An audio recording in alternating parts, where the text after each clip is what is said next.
പോണോന്നല്ലേ പറഞ്ഞേ? Monday morning എന്നാ പറഞ്ഞേ.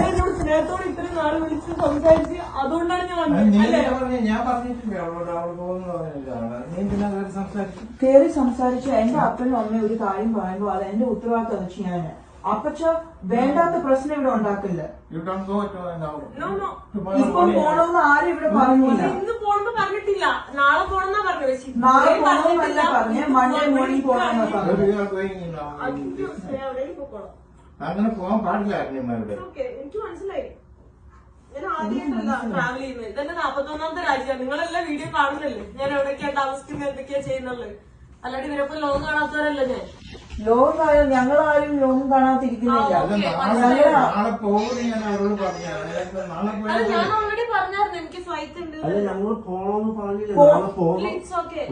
അത് നാളെ പോണെന്ന് പറഞ്ഞില്ലേ? ഞാൻ മൺഡേ നാളത്തേക്കിന് വേറെ അക്കോമഡേഷൻ നോക്കണം. മൺഡേ മോർണിംഗ് ആകുമ്പോഴത്തേക്കാണ് ഞാൻ പറഞ്ഞത്. I did not say tomorrow. Do not try to. Yeah, അതിന്റെ അർത്ഥം എന്തുവാ? എനിക്ക് നിങ്ങളുടെ നാട്ടിലുള്ള രീതിയിലല്ല ഞാൻ സംസാരിക്കുന്നത്. എന്റെ അപ്പനും അമ്മ എന്നെ സ്കൂളിൽ വിട്ട അതുപോലെയൊക്കെയാണ് ഞാൻ സംസാരിക്കുന്നത്. Do not disrespect me in my home. And that's the tone that you both of you guys are taking. അതുകൊണ്ടാണ് ഞാൻ അറിഞ്ഞത്, മനസ്സിലായില്ലേ? അതായത് എന്റെ അടുത്തും അതേ രീതിയിലാണ് സംസാരിച്ചത്. അല്ല. ഞാൻ നിൽക്കാത്തത്. Oh my God. ഞാൻ ഇത്രയും പറഞ്ഞിട്ട് ഇവിടെ നീ എന്നോട് പറയാതെ നീ എന്നോടല്ലേ ആദ്യം പറയാം.